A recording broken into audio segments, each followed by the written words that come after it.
Ask yourself, is there a difference in naturally creative people? Can analytical thinkers be more like them if they try? And should they? Well, you'll know the answer in a few moments. Welcome to Skill 10, Developing Inventiveness. Now, in Skill 7, we shared how accountants at the elite level have more than just high levels of analytical or deductive skill. They also have high levels of intuition and innovation. And of course, the two thinking styles complement each other. Speculation, verification. Imagination, justification. Proceeding in leaps and then circling back and checking in logical steps. Multi-level thinking allows each side of the brain to play to its strength rather than one hemisphere dominating the other. So, moving beyond thinking to imagining can highly numerate people enhance or accelerate their imagination. The question baffles cognitive scientists, but it needn't baffle you, because you can discover how much more innovative you can be, whether that's a little or a lot.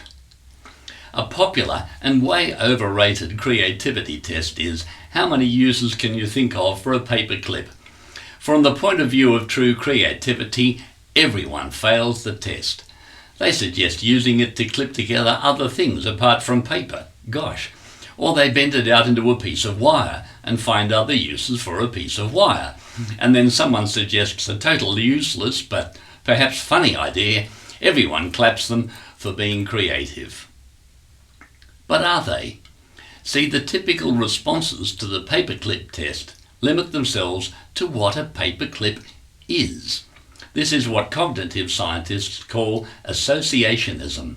You may have heard it called divergent thinking. It's a good way to think, as we discovered in Skill 7. It's far better than cramping your thinking with ideas that never move beyond the obvious. But if we're talking creativity, not just divergent thinking, being good at finding wacky uses for a paperclip isn't going to write a symphony. It's not going to inspire a quantum shift in thinking or a breakthrough idea. So what will?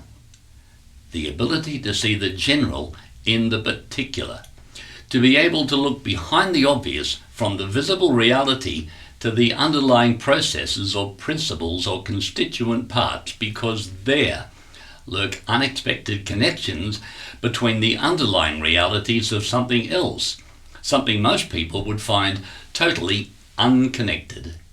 Cognitive scientists call this thinking style connectionism, the ability to make useful connections between underlying realities that exist below the visible manifestation of a thing or idea.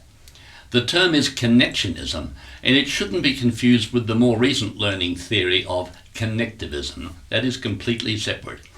Connectionism involves a level of abstract thought. You might be tempted to say it's not for you. Why isn't it? Your rational thought will be enhanced when you engage in abstract thought because you're bringing more mental muscle into the play, a bit like putting your whole body into your golf swing. Ever returned from a skiing holiday and found that walking was easier? The brain connects those previously underutilized muscles in your ski legs and applies them to the more mundane task of walking. Plato expressed the importance of seeing the general in the particular.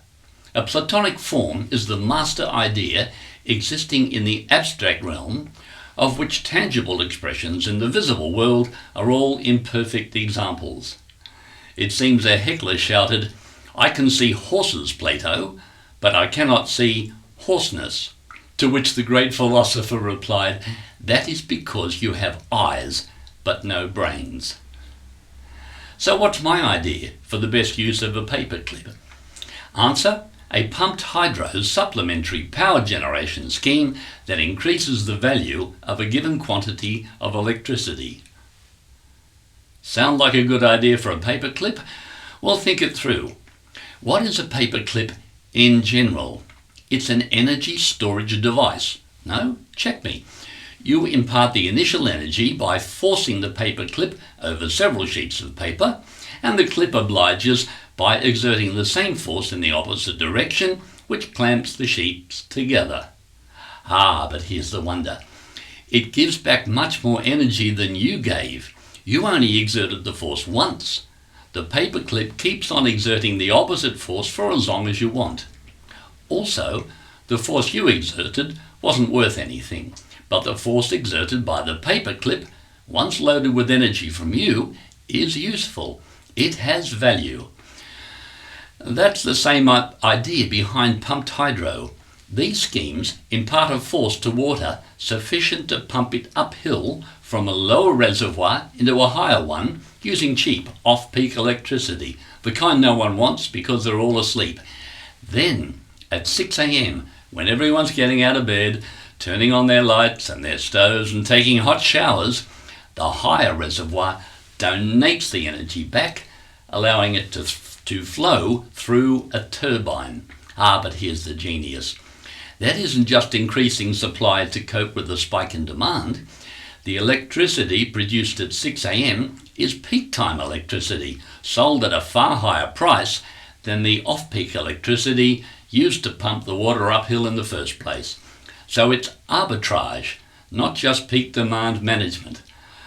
Power generation grids that can supplement peak times with this very handy free power surge can also run the main generator at a lower level, saving cost and reducing the impact on the environment. Pretty handy paperclip, huh? An example of creating value by seeing the general in the particular was the early antihistamines, what we may call hay fever tablets. They stopped allergy-related runny noses, but unfortunately made you sleepy. In particular, this was an allergy medication with an undesirable side effect, but in general, it was a tablet with two effects. It dried your nasal passages, and it caused drowsiness. What if by changing the context, the undesirable effect could become desirable? You guessed it. The same products were repackaged as sleeping tablets. Yeah, they made you drowsy. If in the process they dried out your nose, you didn't notice because you were asleep. Learning to see the general in the particular is the creativity booster highly rational thinkers can most readily acquire. There is, however, another characteristic of highly creative people. How much of this you can acquire is a discovery only you can make. We're all given a glimpse of high creativity in our dreams, that wonderful world where everything is possible and normal boundaries are suspended. And here is the answer to the question, is there a difference in highly creative people? Yes, there is. They can think the way everyone thinks in dreams, but they can do it without being asleep, and I know this is true. It means that the dreamlike leaps of imagination become available in the clear light of day, where they can be written down and evaluated. But if you only think like you're in a dream, when you're really in a dream, your thoughts are quickly forgotten when you leave the dream world behind. Developing your ability to relax, see things in pictures instead of words, and enter what scientists call alpha brain state will enable you to access the floating, intangible, but sometimes brilliant ideas from the world of dreams. Highly inventive people know this already. Thomas Edison accumulated over 1,000 patents in his lifetime. Not always his own work, it's true, but largely so. And his patents include the movie camera, the microphone, voice recorder, and the alkaline battery. Edison would deliberately fall asleep in his armchair, holding several stones in one hand over a metal bucket. The moment he fell asleep, the stones would fall out of his hand, and the noise of them hitting the bucket would wake him up again.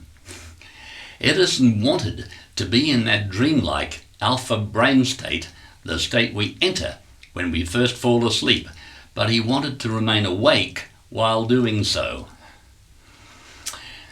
The author of The Act of Creation, Arthur Koestler, expressed it so well. The most fertile region in the mind's inner landscape is the marshy shore between sleep and full awakening, where disciplined thought has not yet arisen to obstruct the dreamlike fluidity of the imagination. Carl Jung, pioneer of modern psychoanalysis, obviously agrees. Without this playing with fantasy, says Jung, no creative work has ever come to birth. The debt we owe to the imagination is incalculable.